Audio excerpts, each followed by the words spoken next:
Hello everyone and welcome to the Smashi Business Show. Today is Wednesday, October 8, 2025 and I'm Abdul Majid Awan. And I'm Masa Haimouni and we've got a packed show for you today. So our headlines are Revolut CEO Nick Storonsky leaves London for UAE as tax changes trigger billionaire exodus. Saudi Consultancy's hiring boom eases as Vision 2030 enters delivery phase. Israeli companies to skip Dubai Airshow 2025, Organisers confirms. And the very first story is very important and very big. It's actually a manifestation of that song, Habibi Come to Dubai.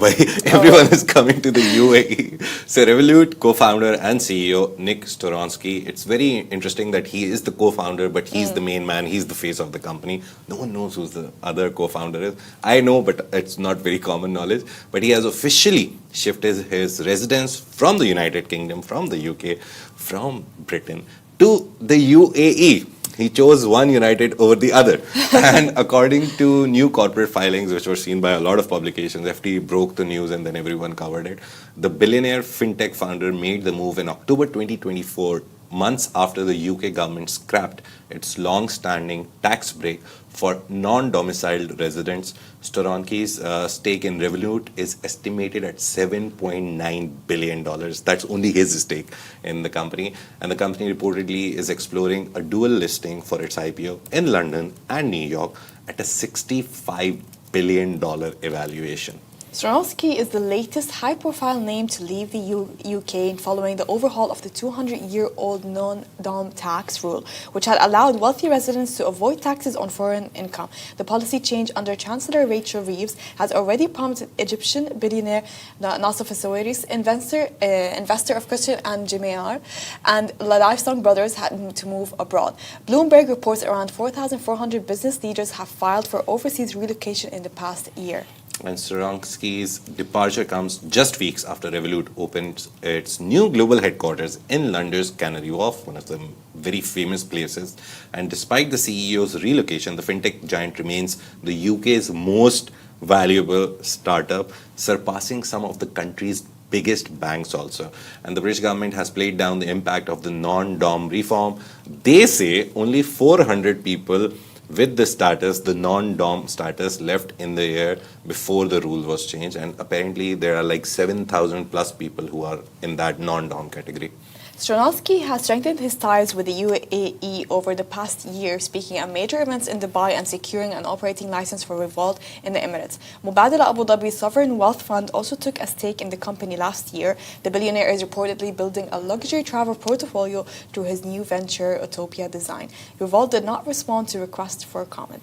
And it's a very, very, very big story in terms of that he chose UAE. He didn't choose Nassef Sawiris, the name was there in the story. He's Egyptian, he's a billionaire. He was the richest Egyptian in the world. Then his brother overtook him, Naguib Sawiris, who started Monify here. He took over and now those two are the two richest people in Egypt. He is 6% owner of Adidas. He's the head of Oriscom Development, which built roads and all that. The richest family also in Egypt. So basically he moved to Italy. But he also opened a family office in Abu Dhabi. So a lot of people who've been in UK and are non-dom, it's very interesting rule when you read about it that if you're not a person who is like from this country and got a passport later, non-domiciled, for 15 years, you don't pay any tax on whatever you do outside of the country. So, so it's very nice to be there and not pay taxes on the outside properties. But now they are bringing it back and they're like, no, you have to pay tax on, for example, Nassef owns something in Italy. He has to pay a tax in the UK, which is wrong. Yeah. In UAE, you don't have those kinds of taxes. So everyone is trying to move here. That's a very good thing for the UAE. Very bad news for all other countries. Here, from the region also. I don't know. It's just, you know what? It's always hearing those stories that people are avoiding taxes and the millionaires coming into Dubai, and we're always so astonished and shocked by it because we've never had to experience that. And there was this one report, it was also cited by Gulf News, is UAE in 2025 alone is attracting 9,800 millionaires. Yeah. So imagine, they are saying, the British government is saying it's only 400 non-noms who are running away. But imagine if every one of them is a billionaire. And those 400 people equal to $400 billion of worth. is literally leaving UK. And the report that you're talking about, even in these reports which we've seen over the last 2 years, the most exited country is the UK. Yeah. So all these millionaires, I think half of them are coming from the UK to the UAE. So it's kind of like UK is basically giving up on their billionaire and millionaires. And Giving those up guys- on a lot of people. I feel like a huge majority of the And British UAE is people. like, come yeah, here. it's filled with with open arms. We're welcoming tax-free. you. But it was, I think it needs to be backed up by resources, of course, what I'm about to say. But I feel like after Brexit, the economy just dipped Yeah. a lot. It was a really bad move to do that. I think, in my opinion, it could be some other people may see it a different way, but the economy drastically changed. The funny thing is that Brexit made it worse for UK. Yeah. But Europe overall is not doing that great also. I think me and Boyd were discussing one day. It's a very interesting thing that I read on, I think it was Wall Street Journal. There was a whole report on how the world is doing, how regions are doing. Very detailed, but very simply put, Europe's biggest economy is France, Germany. They're famous for different things. Germany for manufacturing, tires, cars, all these things. Manufacturing, engineering. Their industry dipped last 2 years. So after COVID, obviously everyone picked up. Everyone was like, oh, so much growth. But now, after COVID, everything is becoming normal, and Germany's manufacturing is dipping. France's industries are dipping. The biggest economies in Europe, they're all dipping. All the while, you look at UAE, you look at Saudi Arabia, you look at Qatar, and their sovereign wealth funds are increasing, their valuations are increasing. Every company is setting up a headquarter here.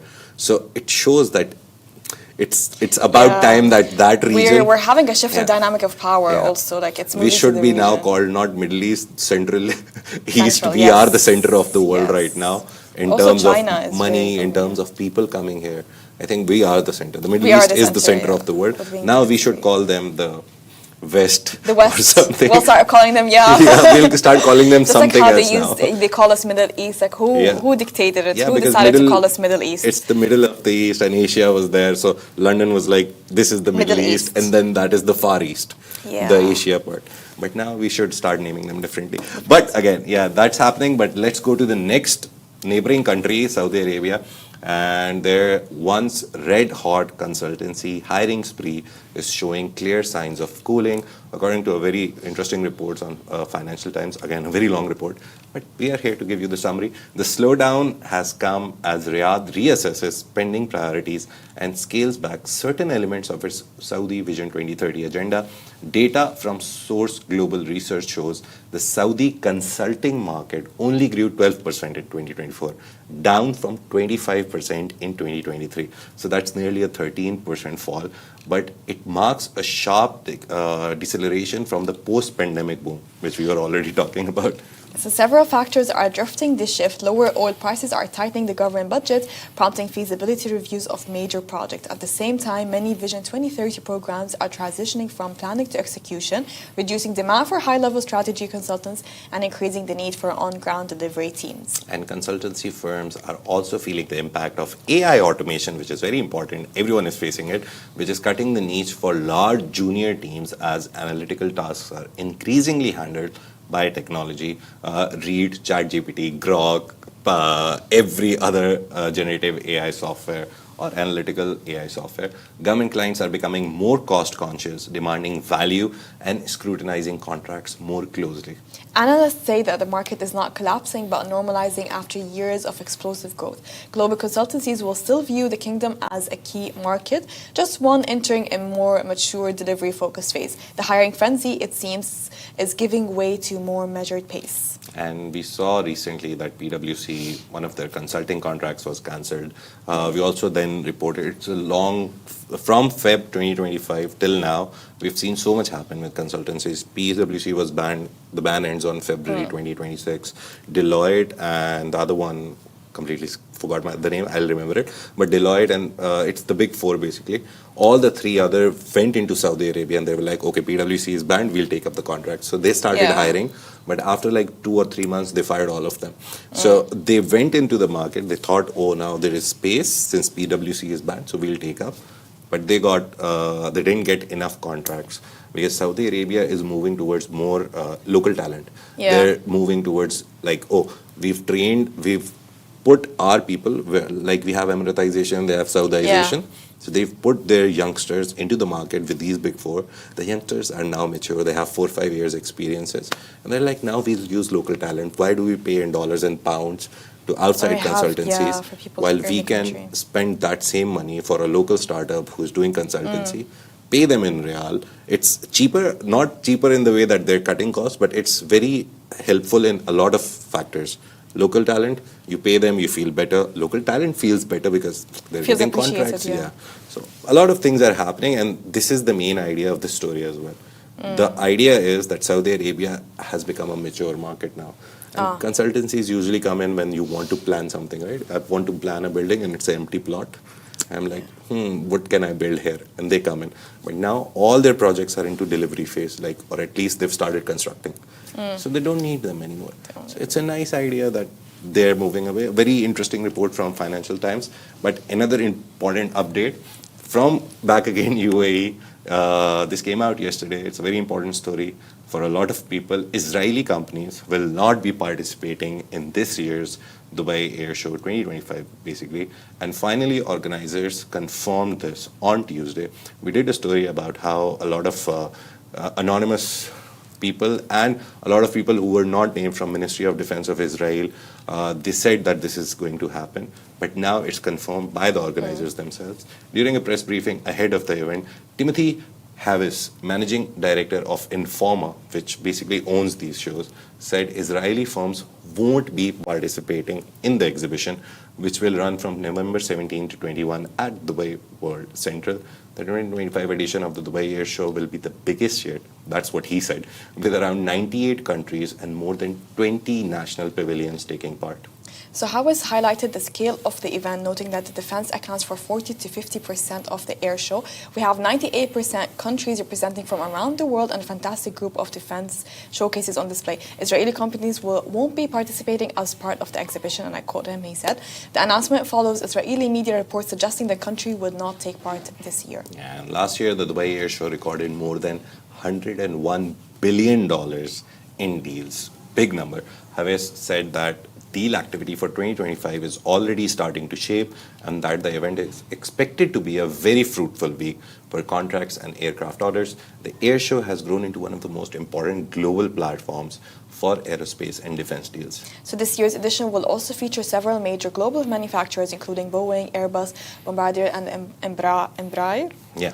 Showcasing multiple aircraft, Chinese commercial aircraft manufacturer Comac will make its Dubai debut. So organizers say it will be the largest wide-body display yet, alongside a strong military aircraft lineup and advanced eVTOL technologies, making it one of the most comprehensive aviation showcases in the world. It's going to be one hell of a Dubai Air Show this year, and Israel is not going to be there. Organizers say they opted out, but before that, their own publications, Israeli publications, the Times of Israel, Jerusalem Post, they all said that organizers told them that it's because of the geopolitical tensions that you should not take part. But organizers are now saying a different thing. They're saying that they are not coming. It's he said, she said. Yeah, it's he said, she said. We believe our organizers. We believe our organizers. Because it's the Dubai Air Show organizers. Yeah. But this is what the situation is right now. We are going to go on a break, and then we have a very special guest with us. I'll tell you who that is. That's Thomas Maton, Business Development Manager at DMDC, and we'll have a chat with him and we'll tell you all about what DMDC is, what he does, and thank you very much, and let's go to a break as soon as my producer can.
Hello everyone, welcome back from the break, and we have a very special guest, Thomas Maton, Business Development Manager at DMDC. Before we started the show, I was asking him where he is from, and he said UK, and we started discussing about Revolut, the story that we just discussed on the show.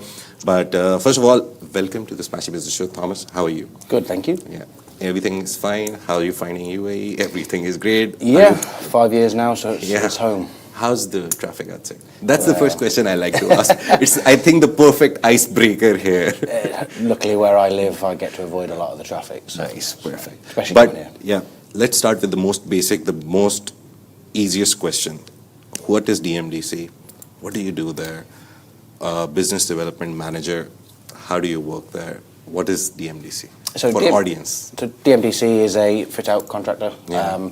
So we'll go in, gut a villa, extend it, Yeah. redo it all, build it Nice. back up. So my role as Business Development Manager is to bring in new business to the company. So whether it be through design companies that I work with, friends that I've made through design, or certain clients from my old company that have moved over to the new company with me. So does it help that the real estate industry is already doing so good here? It certainly does. The market since COVID has only gone in one direction, which is up and up and up, which means renovations have also followed trend. As house prices rise, people will buy, renovate to either live in or sell. So it definitely has helped massively.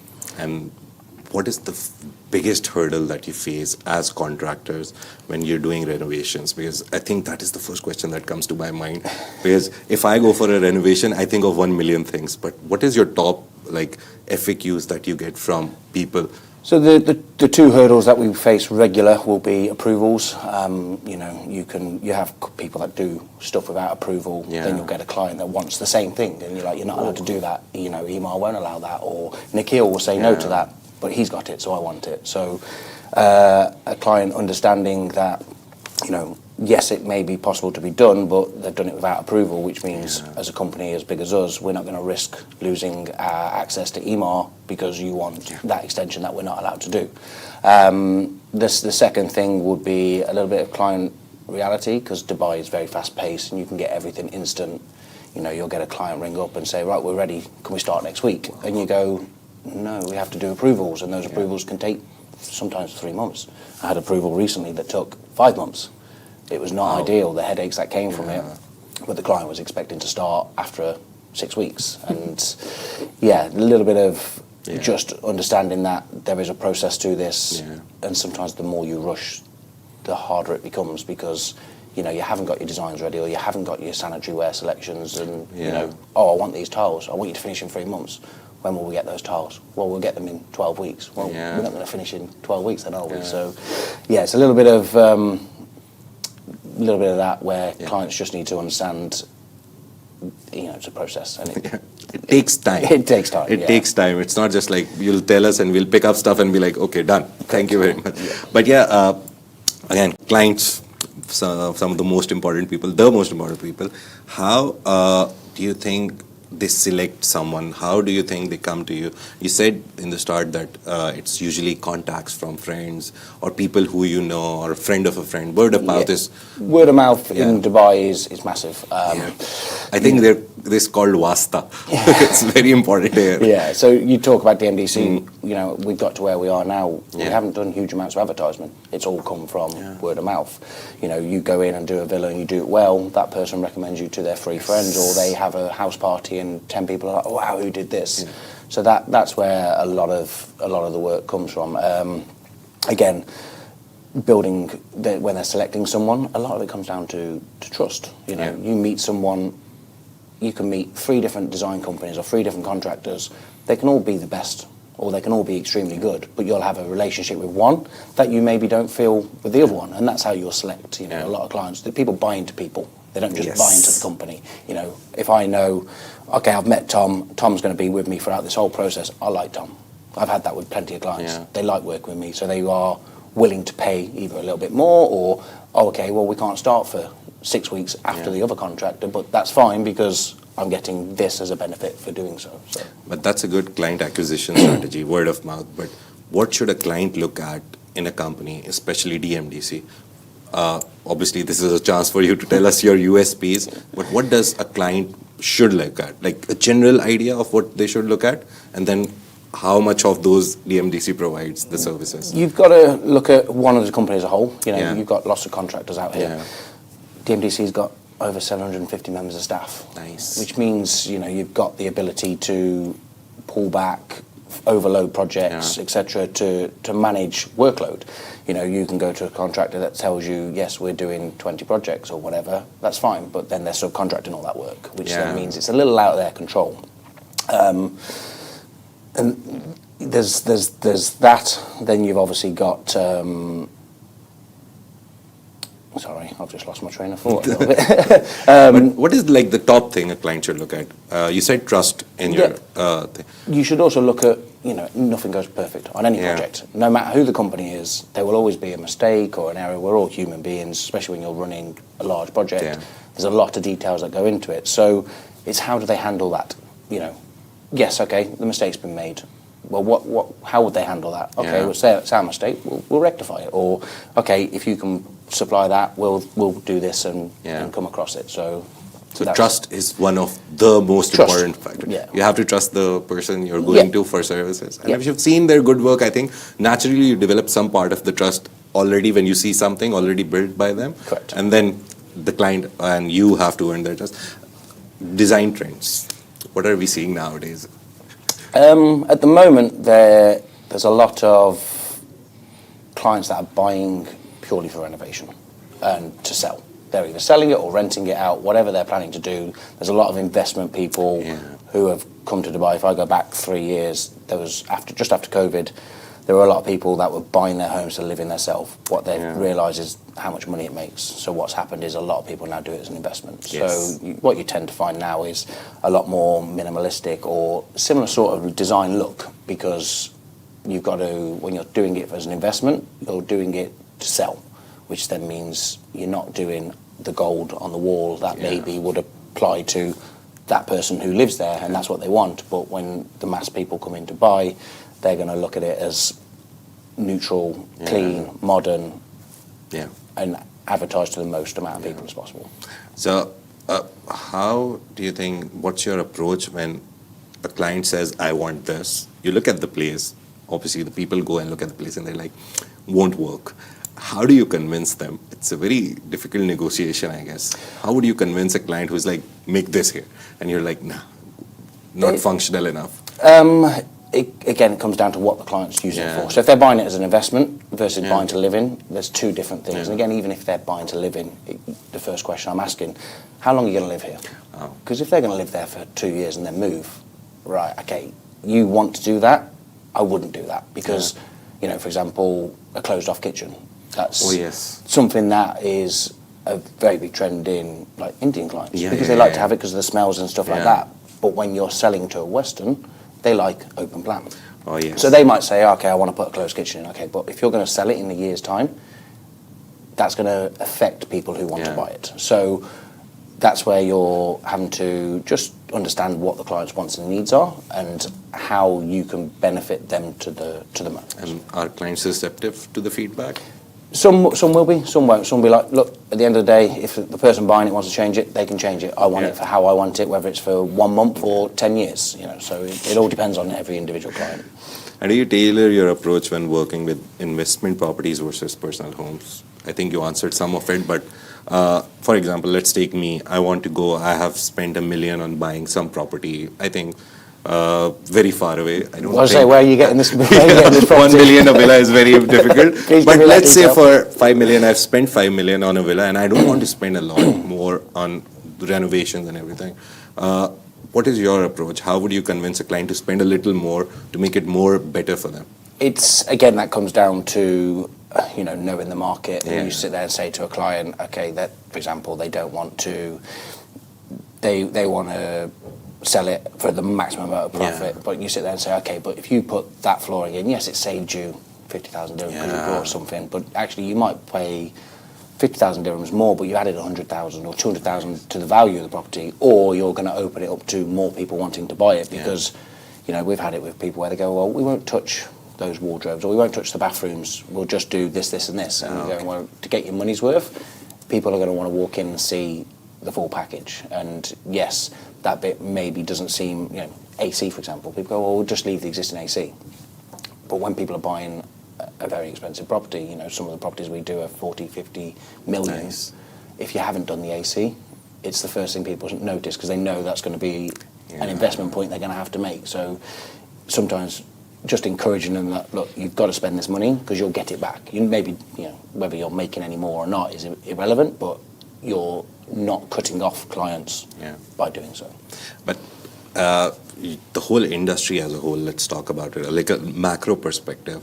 How is property renovations business doing overall in the UAE, Dubai especially, and all the Emirates where, to be honest, right now, all the Emirates are going up, but Dubai is the fastest growing, right? For sure. But how is this industry itself doing? Is it doing good? Is the health great? Do you see it rising with the property prices? More and more people coming and doing it? Yeah, and again, the more and more people that want to move to Dubai, you look at any stat and the amount of people moving from countries all over the world. 9,800 millionaires will come this year. Exactly that. So when that sort of investment comes into the country, then obviously house prices continue to be sold, and a lot of the houses here are dated, or the old builds are very boxed off rooms, and people don't like that sort of living. They like open plan. So yes, business is booming, and it's only been one way since COVID. Yeah, and let's talk about DMDC. As we didn't talk a lot about DMDC because we wanted to know the market first, but DMDC itself.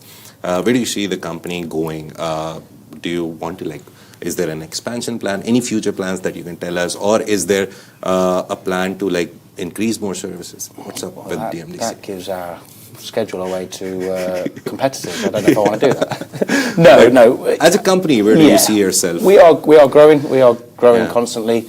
There's certain target areas the company are going to try and get into when you talk about the company as a whole. We're very big in Arabian Ranches, but you talk about the Palm and stuff like that. Those areas are getting into those big villas where they're high ticket values.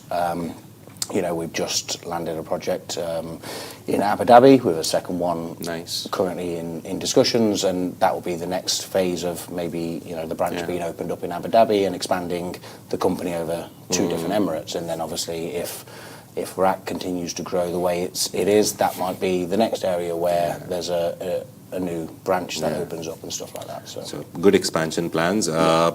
Just for our audience, this is something that we do. If someone finds you in an elevator and they ask you what you do and you're like this, what is your 30-second pitch in the camera? I would say this one. Which one? I think, Ujjwal, you want the center? This one. What is your best 30-second or 60-second pitch for DMDC? Why should we choose it?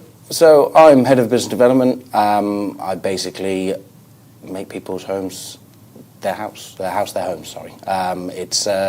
We gut it, we rebuild it, and we leave people very happy and loving their new home. That's good. That's great. You didn't oversell it, but you sold it at the perfect point. Thank you so much, Thomas. It was really nice to talk to you. Overall, just last question. This is a personal question that I always ask.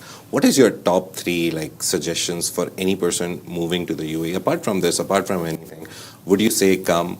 Or if you say yes, come to Dubai or come to the UAE, what are your top 3 reasons? What would be? The top 3 reasons to move here, or the top 3 things once you move here? Whatever. If you want to tell us why not to move, we're fine. But I think the top 3 reasons why you would want to stay here, or if anyone is coming, you would tell them these are the top 3 reasons you should. Look, lifestyle here is fantastic. It's unlike, I'm from the UK, so it's unlike the UK. Life moves fast here. It's very fast. Work. Be prepared that you are going to work extremely hard. It's not like the UK where you switch off at 5 o'clock in the evening. People finish their job at 5 o'clock and would expect you to answer a call at 7 o'clock in the evening. That's Dubai life. And again, you're so used to everything being instant. People expect that all the time. The weather's not always fantastic, but you are at a place where you can earn enough money to go and have a little travel, and then when the weather's fantastic, the weather's fantastic. It's Middle East for a reason. It's near to so many places where you can go and enjoy, It's a brilliant place, and it's a brilliant place for families and kids. The safety aspect here is unlike anything else as well. So Thank you so much, Thomas, for coming here today. And that's a wrap for today. Thank you for tuning into the Smashi Business Show. And this was Thomas Maton. Again, very interesting chat, very interesting industry I've learned today about. He's the Business Development Manager at DMDC. If you want to contact him for anything, renovations, you can follow him on LinkedIn. Best way to follow any person here is LinkedIn, I think. Find him as Thomas Maton and you'll find him. Thank you very much for listening to the Smashi Business Show. Make sure to follow us across all social media channels at Smashi Business and stay ahead with our daily newsletter. You'll find the subscription link in the description wherever you're listening, video platforms, audio platforms. This has been the Smashi Business Show, a Smashi Business production, part of the Augustus Media Podcast Network. A big shout out to our more than 2 million monthly listeners across all platforms. You make this possible. If any one of you is listening and if you're one of them, we appreciate it. Have a great day. We'll see you tomorrow.